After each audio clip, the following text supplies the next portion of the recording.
my lecture is going to revolve around the life, career, and ideas of John Dewey, who is described as a fierce enemy of Christ and his kingdom. And indeed, he was, although an extremely mild-mannered, non-threatening kind of guy. Just the type of person the liberals love. He is not a fire-breathing maniac, but he is a maniac. And we'll take a look at his ideology. The Civil War had ended, and one of the results was that the United States became a modern industrial nation. Southern civilization was swept away, and ironically, so were the beliefs of the North, the ideologies of the North. Many of them were swept away as well. The intellectual culture of the North was devastated by the war. How could it not be, with the loss totally of Americans, of some 750,000 men that made about 1 million widows and orphans. Losses today, if we had a war, if we had a civil war today in this country and the losses were commensurate with what they were in the war between the states, there'd be 23 million dead. So it was a devastating event, and the South was crushed and then suppressed through the years of Reconstruction, and in many ways never actually recovered from its pre-war status. But with the loss of the South, and with the loss of that vast conservative Christian Calvinistic culture now becoming marginalized, and with the struggle for survival being the primary activity of most Southerners, a great deal of the orthodoxy of America died with the war. And in the North, as the modern world began, with modern industrialization and all of the things that come with that type of modernity, there was great intellectual ferment as well. And when we talk about John Dewey, we have to talk about philosophy and intellectual history, which is a branch of historical study. It's not the branch that we are naturally attracted to. You would rather I stand up here and talk about battles and soldiers, and so would I, and things that excite us and interest us in that way. But behind the great men, behind the great heroes, are the intellectuals, the teachers, the professors, the philosophers, who lay the intellectual groundwork for all that come after them. There was a group of men at Harvard who informally got together, and they called themselves the Metaphysical Club. It was an ironic name, because they didn't believe in metaphysics. Metaphysics is the idea that there is something beyond what you can see, something beyond the material. And usually by metaphysics they meant God and religion.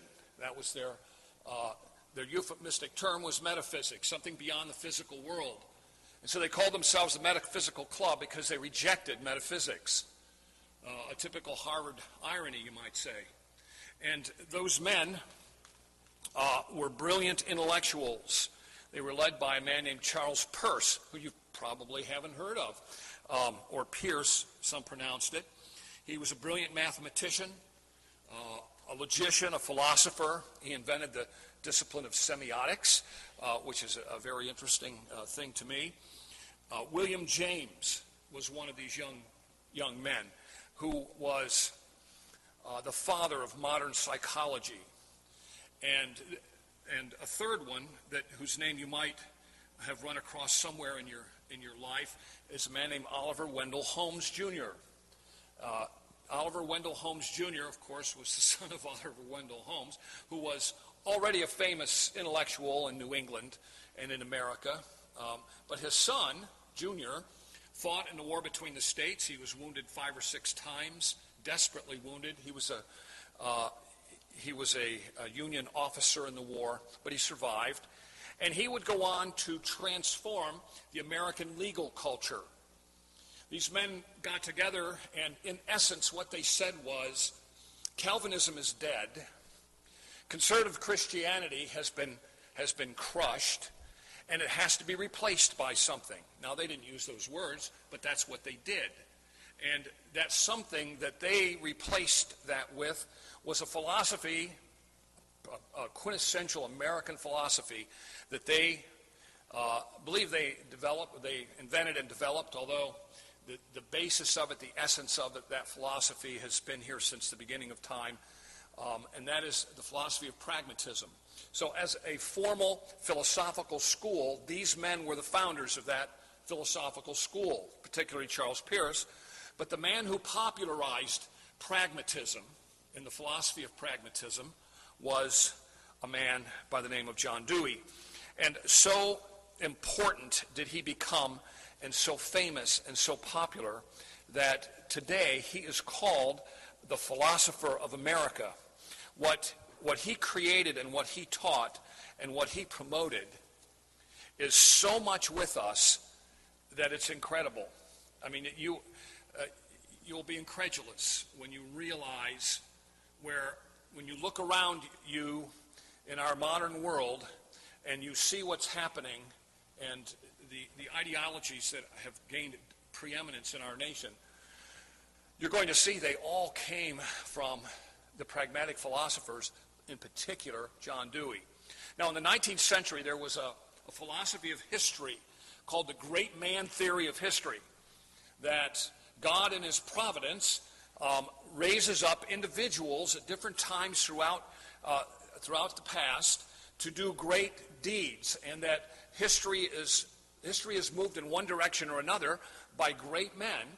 And prior to these men here, the idea was that God providentially raised these men up, and that God directed history through the use of great men. And there is something to be said for that.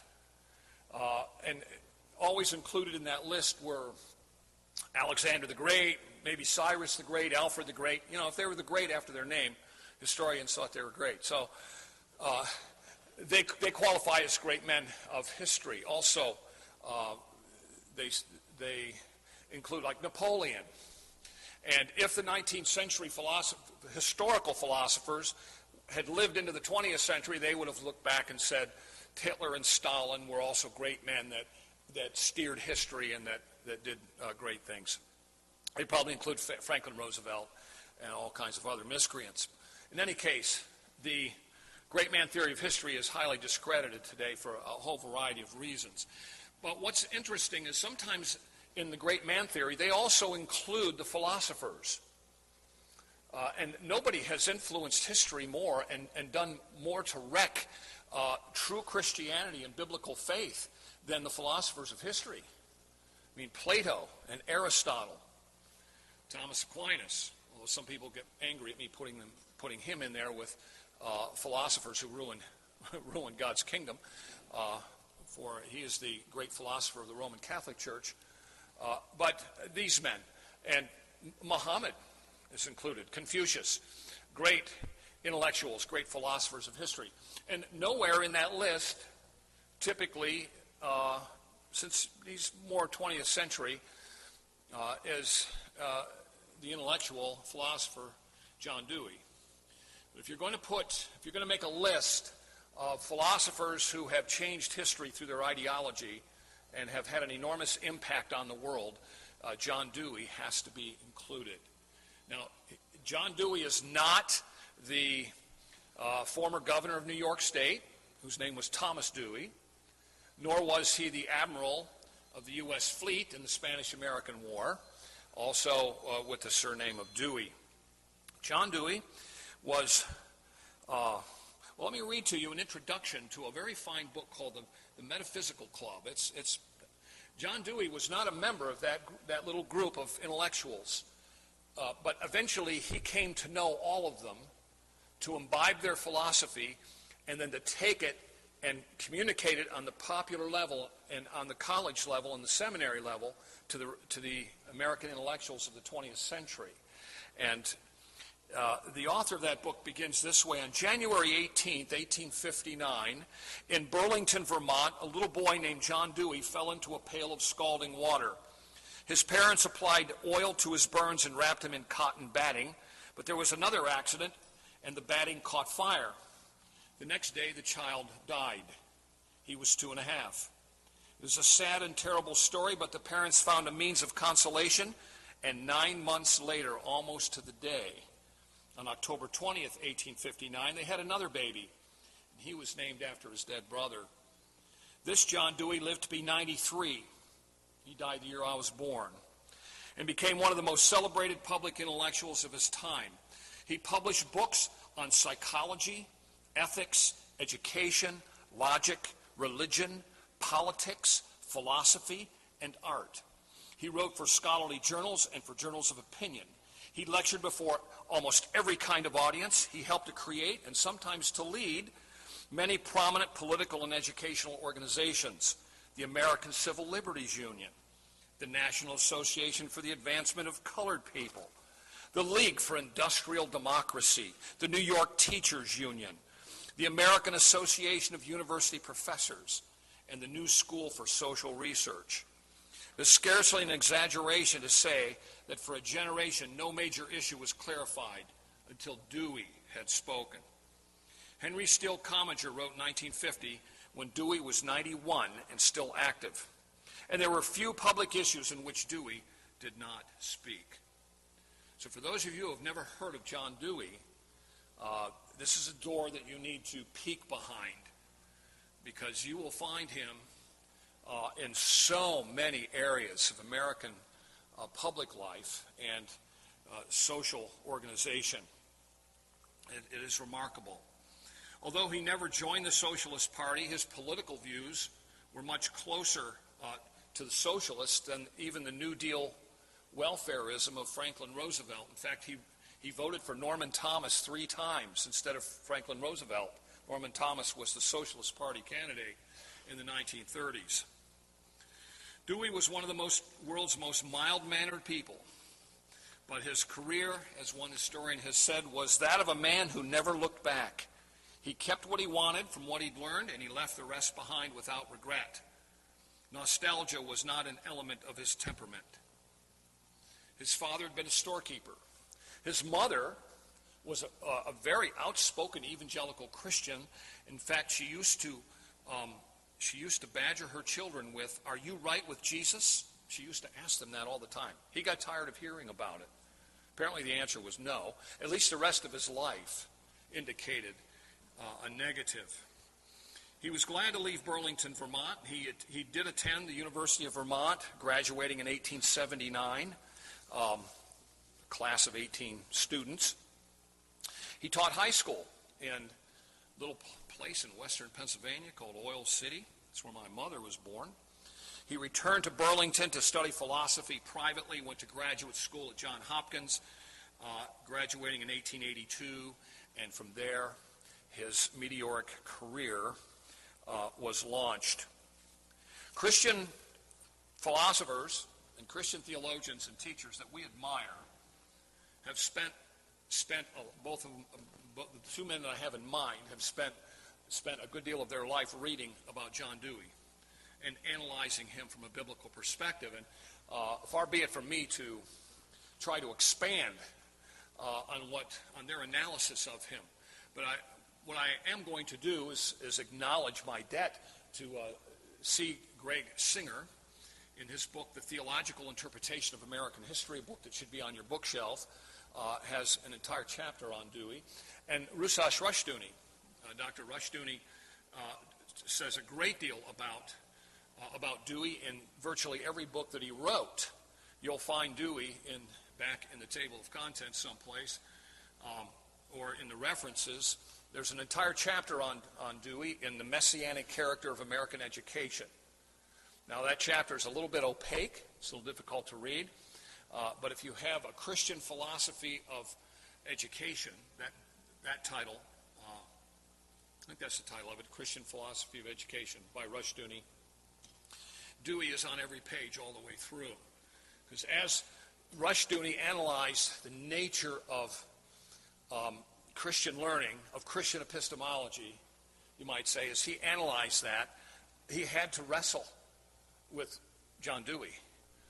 He had to come to grips on every hand with John Dewey, because Dewey's philosophy and his influence was so widespread.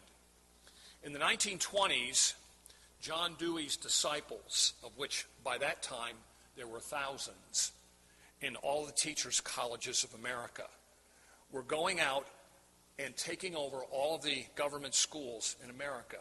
And they took them over in administration, in teaching, in every way. The disciples of John Dewey created and perpetrated and perpetuated the American government school system from the 1920s on.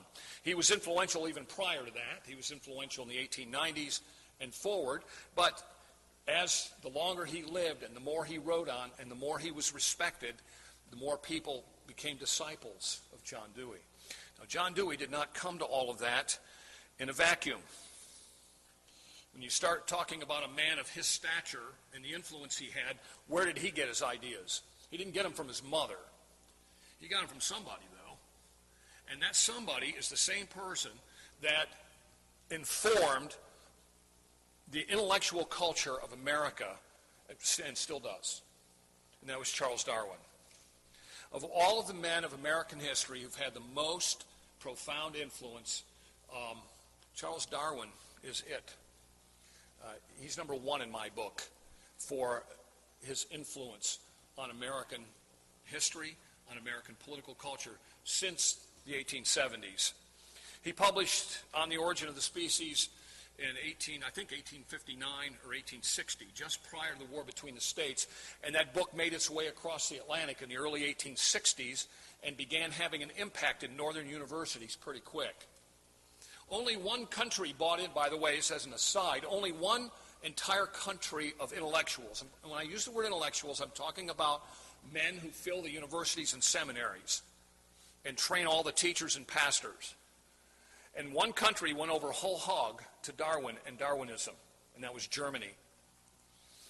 And the results of that became extremely evident in the 1930s. In any case, Darwin's ideas, evolutionary ideas, that began with the presupposition, as time went on, that the world is a product of chance evolution, that the Bible is not true, that transcendence is just something that people have invented to cope with the badness of their lives and the evils of reality, that the only thing that there is materialism. Darwin's ideas were taken up by Marxists and by socialists of every stripe and by philosophers of many different sorts. And one of the great disciples of Charles Darwin and most influential man was John Dewey and his fellow pragmatic philosophers. And in fact, William James invented an entire new academic intellectual discipline called psychology. Psychology is based on Darwinian thought. You go to a Christian college, you're going to have to take a psychology course. And guess what? You're going to learn all about William James and psychology and Charles Darwin, because he is the foundation of psychological teaching.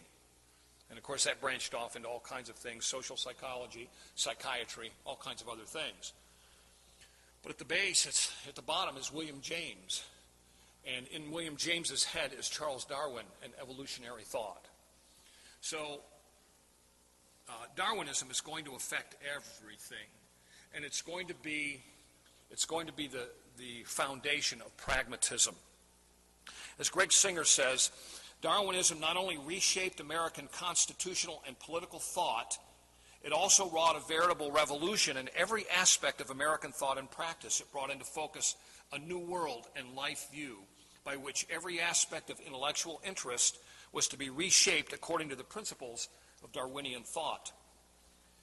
There came into being an evolutionary concept of economics, an evolutionary concept of education, an evolutionary concept of human history, and all these in turn were the result of the fact that a whole new evolutionary concept of man replaced the biblical doctrine.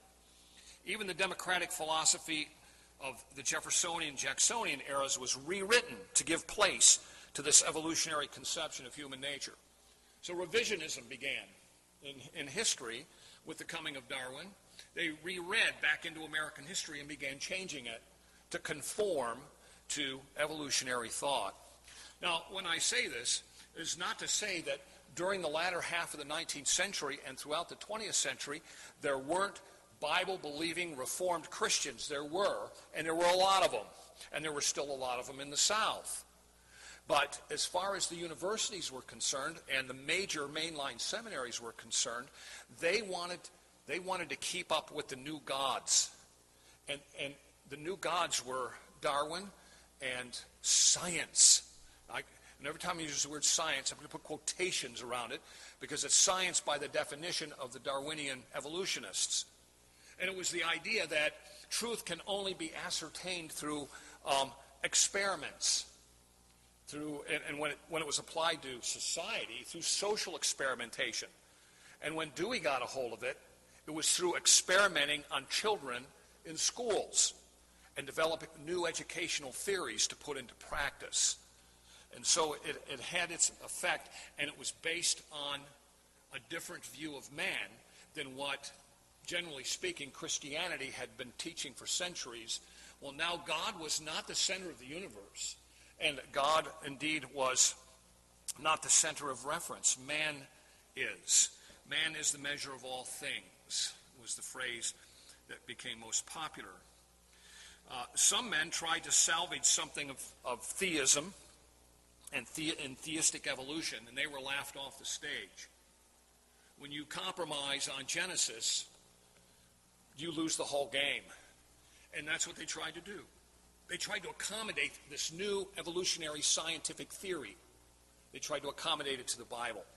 Read Don Crow's book, fantastic book, about how they attempted to do that at Princeton, in the big Reformed seminary in the North, how evolution crept its way in there, and how good, solid biblical Reformed scholars like Hodge and Warfield and others had to deal with that, and how they tried not to compromise, at the same time remaining academically credible with their peers, all of whom are selling out to evolutionary theory because they've rejected Christ and they've rejected the Bible. But again, not everywhere. Not everywhere. There were still little pockets of really sound biblical thinking throughout this whole period.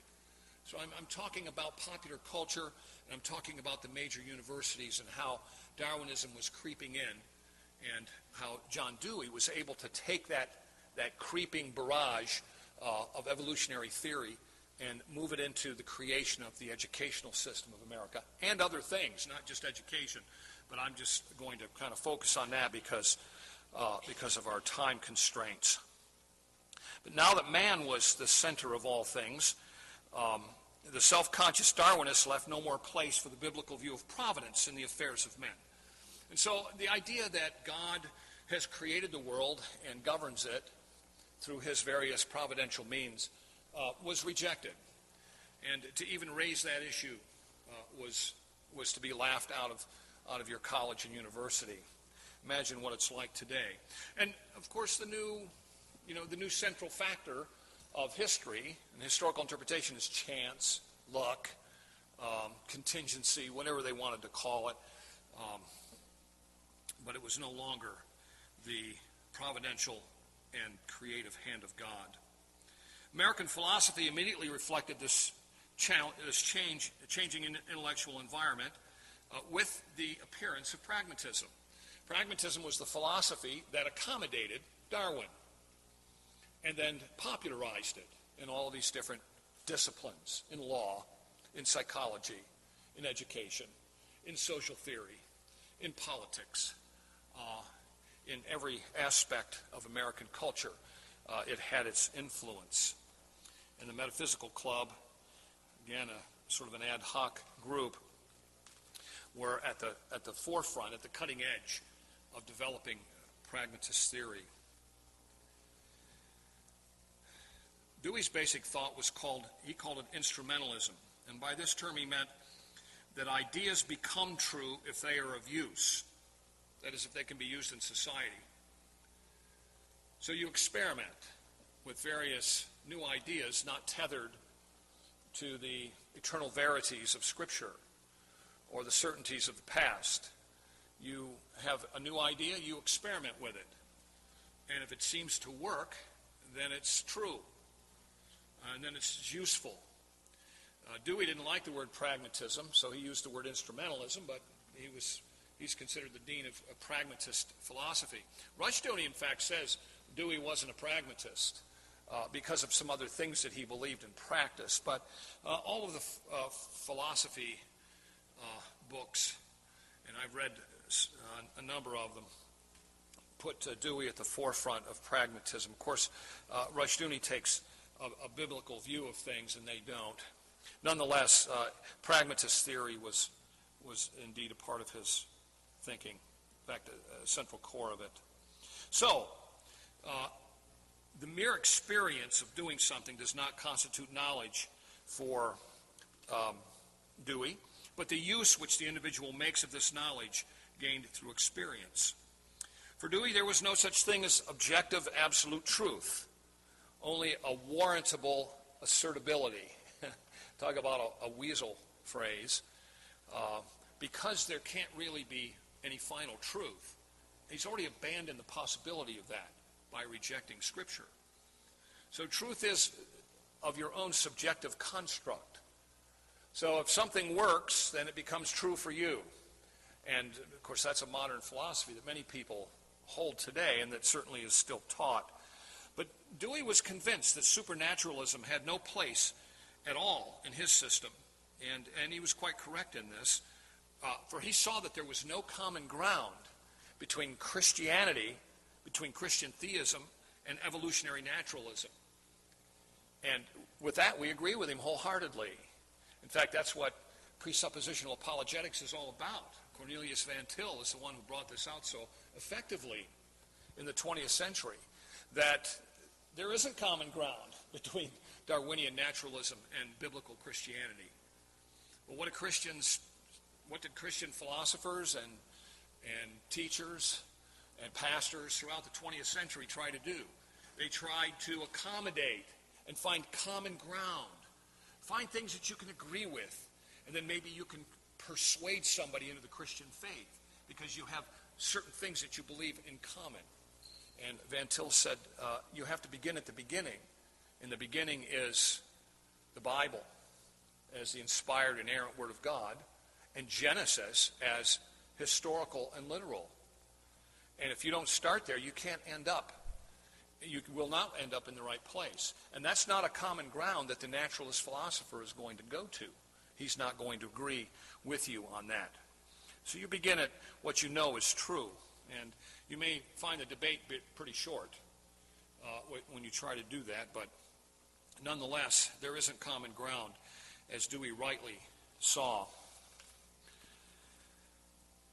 And of course, the result of his philosophy was that it was highly subjective. That is, the individual, in the end, the individual becomes his own God and gets to decide what's true and what's good.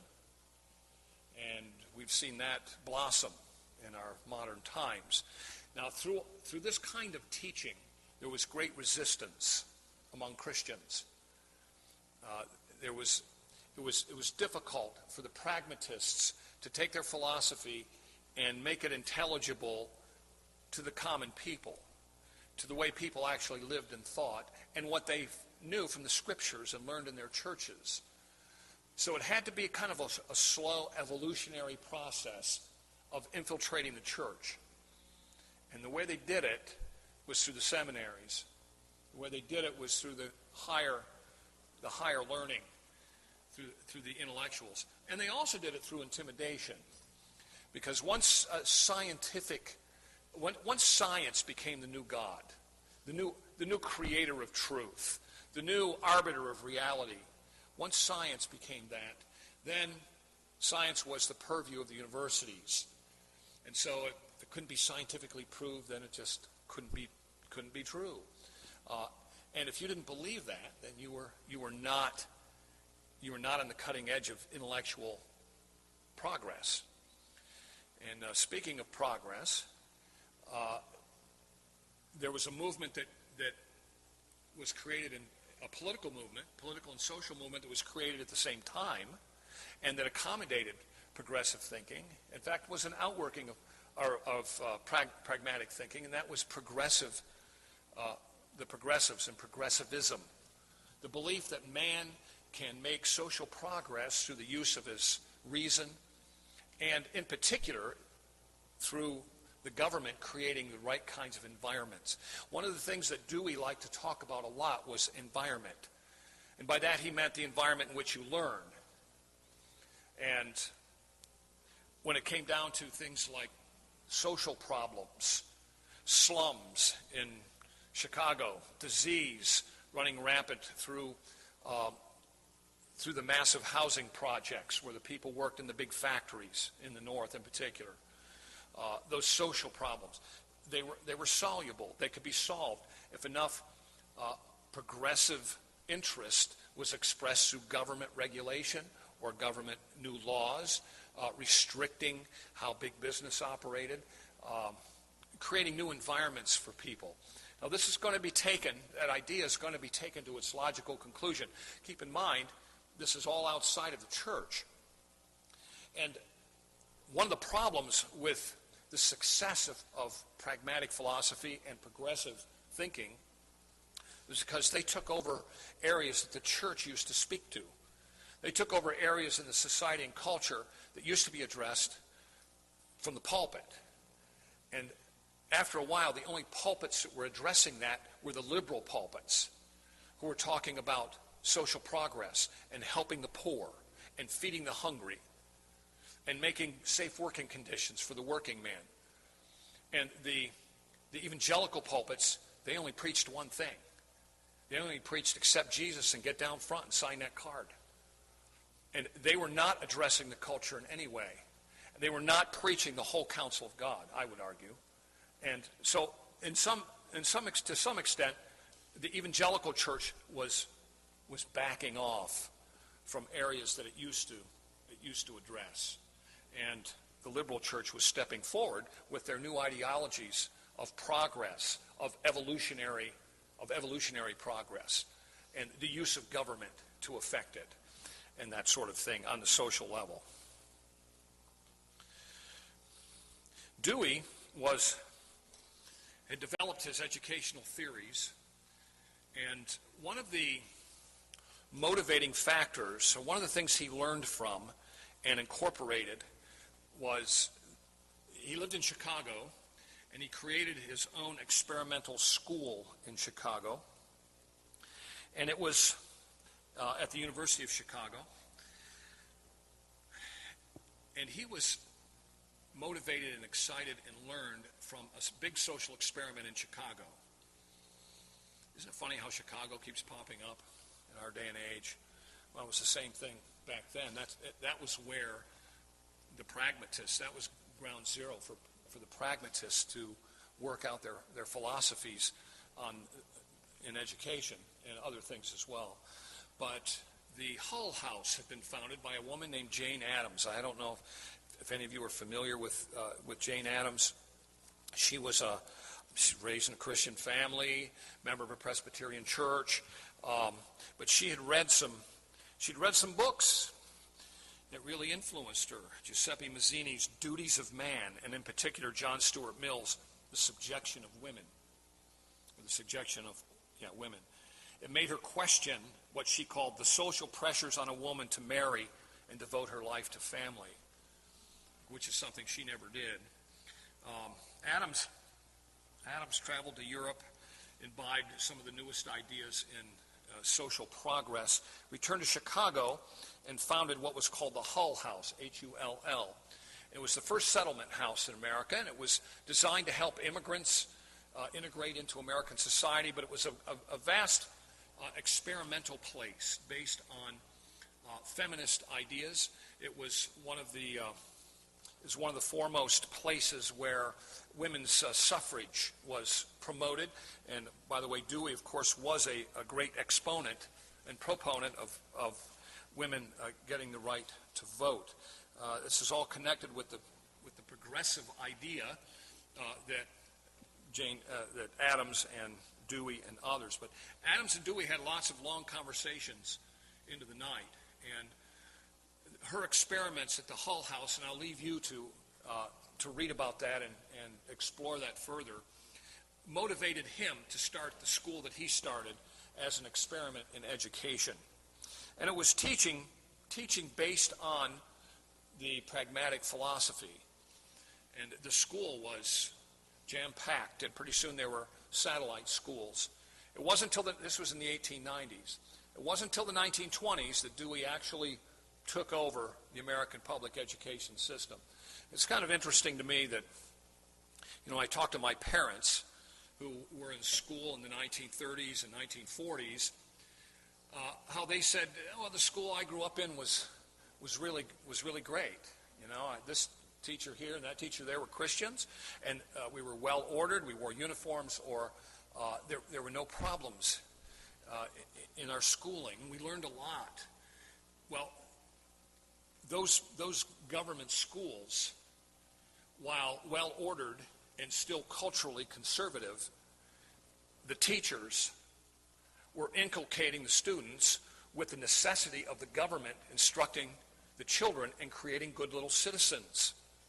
And the whole idea of citizenship training and making all the students the same, leveling all the students into the same level, packing them into the same crate, and using them as the soldiers of the future for the government, was one of the very earliest ideas of pragmatic philosophy as applied to education.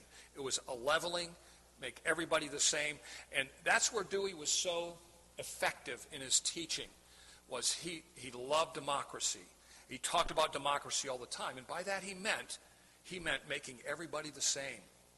To Dewey and his pragmatic philosophy and progressive ideas, one of the great enemy that had to be suppressed among popular American culture was what he called individualism.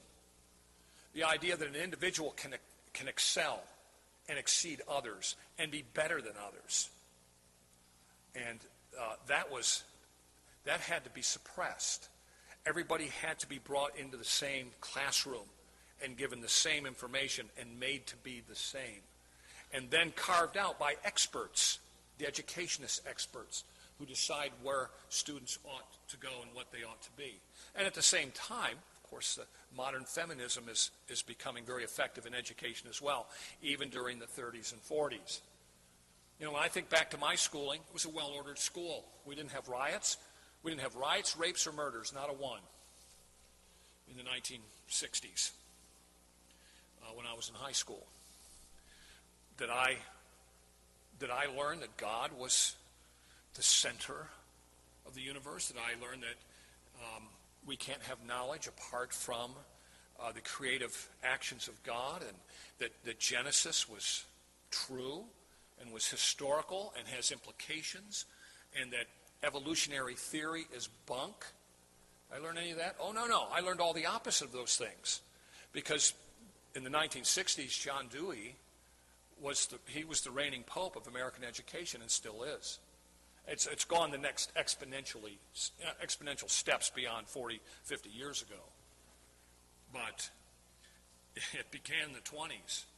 And while your grandparents, or maybe even your great-grandparents, were sitting in schools being taught by Dewey disciples, even though they learned a lot, and they were successful and perhaps prosperous in their application of what they learned, they were not learning biblical truth as God has revealed it, because that was cast aside.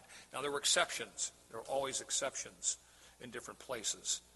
But you can see that actually Dewey's hand in all of that.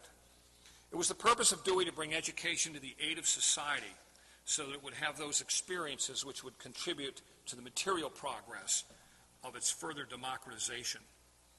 A collectivization of industry and commerce in the hands of the central government was necessary to the success of public education. And they found the perfect applicant of that in Franklin Roosevelt in the 1930s. The democratic experiences in the learning process would eventually produce the type of leadership that would welcome this collectivization of America.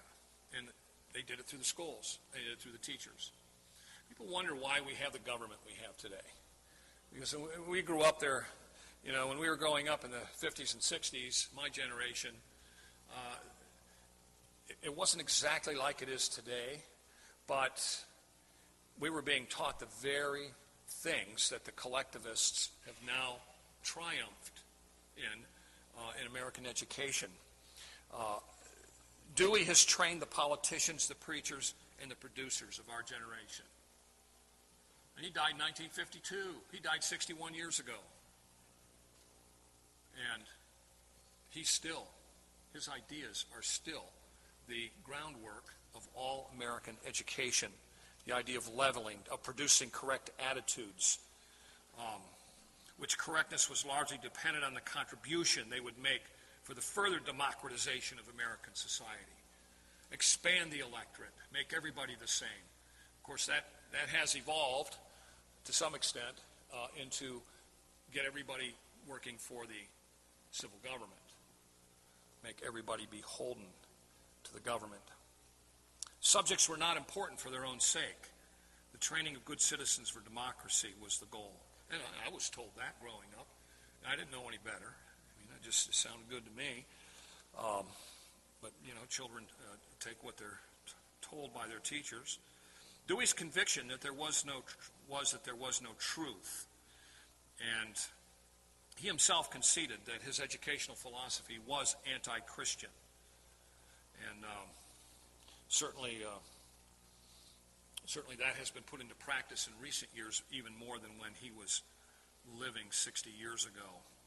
In the light of these facts, it's no wonder that progressive education made a mockery of the very practice of teaching.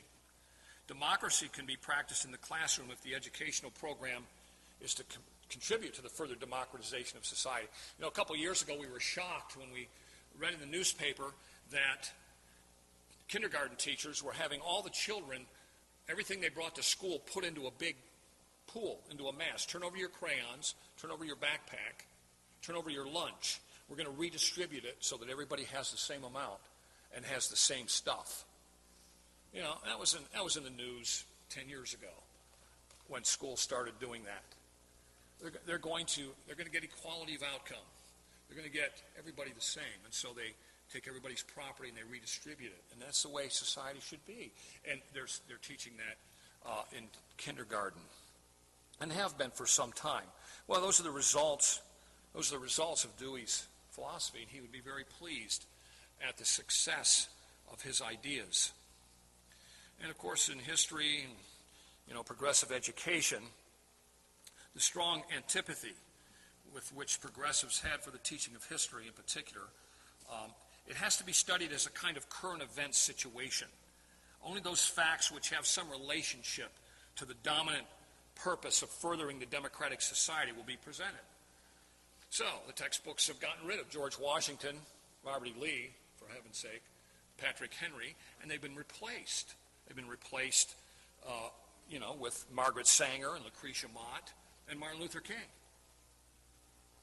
Because those people have something to say to us today for the further democratization of American society. So the history is, they're historical people, but their ideas were evil. And they're the ones that are being taught as the importance of history. And it is, teaching of history went out the window a long time ago and was relabeled. And this was one of Dewey's little pet projects. They stopped teaching history in the 60s, and they called it social studies. It got changed to social studies. I didn't have a single history class in high school, not one. It was kind of a logical outcome to progressive thinking, is to become a radical socialist or a communist. And a number of them were in influential positions in the Franklin Roosevelt administration and had a big impact. Well, the campaign for the paganization of the American school system is going full force today. And that statement that I just made comes from a book that was written 50 years ago. The paganization of the American school system is in full flower, and that was 50 years ago. At the root of all of this, as Rushdoony points out, is the religion of humanism, the philosophy of humanism. And I like his summary of, there's a philosopher by the name of Jacques Ellul, and he summarized humanism this way. First of all, man is the measure of all things. Second, man is autonomous. Third, man is a rational being. That is, he's his own God, and he can determine truth for himself. Fourth, man is free to choose between good and evil. And barring error, ignorance, or passion, he will choose the good. And fifthly, if evil exists, it's not the fault of men, but it's the fault of institutions, society, education, capitalism, the division of society into classes, bureaucracy, etc. Normal is what the majority of our group accepts, and that means that in the last analysis, everything can be permitted. And that's what Dewey taught, and he called it the great community. That was the goal of education, was to create the great community. And isn't it interesting that Lyndon B. Johnson's program, when he became president, he didn't call it, but it was based on Dewey's concept of how society ought to be. And they began by, of course, demolishing the cities and building new slums for the city. As Van Til has said, all philosophies begin with a prior and religious faith, and Dewey's faith is humanistic to the core. For him, the search for God is invalid, because it involves automatically a denial of his most fundamental faith, the trust in man's intelligence. For him, a denial of his fundamentalism of faith and intelligence and natural means of inquiry are the quest that man is to pursue. The unity of mankind is an unquestioned and dogmatic faith in humanistic religious terminology. And thus, for Dewey, the things that needed to be done away with and that were invalid were things that divide men. For instance, he cited these things: dividing men between the saved and the lost, between good and bad, true and false. Those are all divisive things. For Dewey, divisiveness is the ultimate sin. He said that spiritual aristocracy, as well as laissez-faire, with respect to natural and human intervention, is deeply embedded in its tradition. I cannot understand how any realization of the democratic ideal as a vital moral and spiritual ideal in human affairs is possible without surrender of the conception of the basic division to which supernatural Christianity is committed. So, divisiveness and judgmentalism are the two great sins today. I don't know if you've noticed, but as soon as you make a distinction about your Reformed convictions, you're being divisive. Among evangelicals, among fellow Christians. When you talk about the importance of doctrine, you're being divisive. Or you're being judgmental because you think you're better than somebody else, because you think your ideas are right. And that's because most Christians have abandoned the Bible too. And they're not going to take a stand. In one of Dewey's disciples, a man named Alfred Conant, said this: wherever the institution of the family is still a powerful force, as it is in this country, surely inequality of opportunity is automatically and often unconsciously a basic principle of the nation. The more favored parents endeavor to obtain even greater favors for their children. Therefore, when we Americans proclaim an adherence to the doctrine of equality of opportunity, we face the necessity for a perpetual compromise. Now, it seems to me important to recognize both the inevitable conflict and the continuing nature of the compromise. And then he goes on to say that the family has to be broken down, because the family is the big problem. It's the central institution of our society, and it creates inequalities. Some people are better than others. Some people do things better than others. Some people don't like other people. Some people aren't good Democrats. And so they're evil. It's interesting how the humanist does have an idea of good and evil. Good is what he thinks, and evil is what you think. And you have to be suppressed as a consequence. and so it goes. Well, they are teaching moral and spiritual values in the government schools. I mean, it's easy to see. They're not the moral and spiritual values of the inerrant scriptures, of the almighty Word of God. And as we think about the origins of our so-called democracy and the struggle for educating our children in the most godly fashion we can come up with, we have to understand our opponents. We have to understand the enemies. And Joe's going to preach on imprecatory psalms, so I'm providing some ammunition here for him. But in pragmatism, liberty means freedom from law. And we have to understand that that's what they mean by freedom. Total relativism, the elimination of biblical Christianity. Modern man, as Van Til has said, has his own substitute for historic Christianity. He, not God, determines the goal of life. He must be his own standard of right and wrong. He must provide his own motivation. According to Dewey, in his book Experience and Education, the pupil must learn to set his own ideals in terms of himself as the criterion. And that is still the basis of schooling today.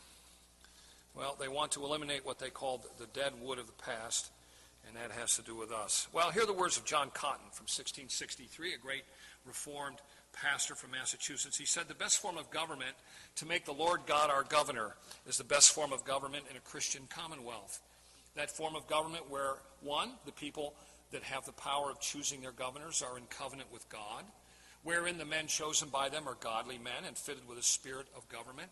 Three, in which the laws that they rule by are the laws of God, wherein laws are executed and inheritance allotted and civil differences are composed according to God's appointment." That's the ideal for Christian education and for civil government. And that's what we had in colonial days, even under the Crown. And we had to a large extent up until the war between the states. Well, just a couple closing remarks. Our enemy is not new. Humanism is as old as humans. It takes various forms, and we must learn to see them. We must be like the noble Bereans, and we have to examine the scriptures to see if what people say is so, and we need to do it in every area. You know, in civil government, it's kind of easy. They're pretty bold about their humanism and their hostility to Christian faith. But I think formally in the public schools, it was very difficult to see. When we see that, well, the school I went to was pretty good. We had great sports teams. Well, that's another one of the gods, by the way. One of the gods of the public schools is sports teams. You know, if you eliminated college football, places like Alabama wouldn't exist anymore. And that's true. That's true of many universities. So sports is a god, and if you say anything against it, you're going to be dragged to the temple of Athena. The public school is not a mission field. It's a mission agency of secular humanism. And although there are Christian teachers who are in the midst of this Dewey-created educational system, they're not teaching the Holy Word of God. They're not teaching the foundations of our faith. They're not teaching from a biblical perspective. They can't. They will be fired. They might be prosecuted. So, parents who have their children in an elementary school and say, well, their teacher's Christian, that doesn't wash. And while I don't want to give a polemic against the government schools, we can all be thankful for the antithesis that we see, because it is bold and it is popular. The homosexual agenda, the abandonment and revision of history, the control of everything by the federal government. It's interesting, all these books, all these Christian analyses of the public school, that was all before the federal government got involved, because it's unconstitutional for the federal government to be involved in education. And so that's a very recent thing in the last 20 years, is the federal government dictating to the states and giving money for education to the states. That's recent. So all of these very keen analyses, we're way down the road of centralization. But we need to keep this in mind. God has ordained the age in which we live, as he has for all of his church down through the ages. And he has put us as individuals and families where he has put us to be faithful among the people that we have to do and in our callings. And after all, God is in control. We have the culture, we have the nation, we have the systems that God has allowed, in fact has ordained. And what he wants is our faithfulness. He's going to be covenantally faithful to us. We need to be covenantally faithful to him in every area, including education and our leisure time activities and what we read and how we think. All of these things, God requires faithfulness, and it's always been that way. Keep in mind, we win. Well, we already know this. Christ has the victory. He's already won it. But we're not going to see it without a fight. I mean, we are called to fight. Our war is a war not just against flesh and blood, but against principalities and powers. And as we think about this week about prayer, and as we think about applying the scriptures in every area of life and faith and practice, let us pray to the end that God will bring revival to our nation. And it's going to have to come from the pulpits and from the witness of God's people. The government school system is not going to change. It's not. Not until the hearts of people are changed. And that's why God has put us where he's put us, so that we can be his instruments in fulfilling our callings in the world and seeking to lead men to Christ and seeking to change the way people think and to bring back God's law, to bring back his word, and to be faithful to it.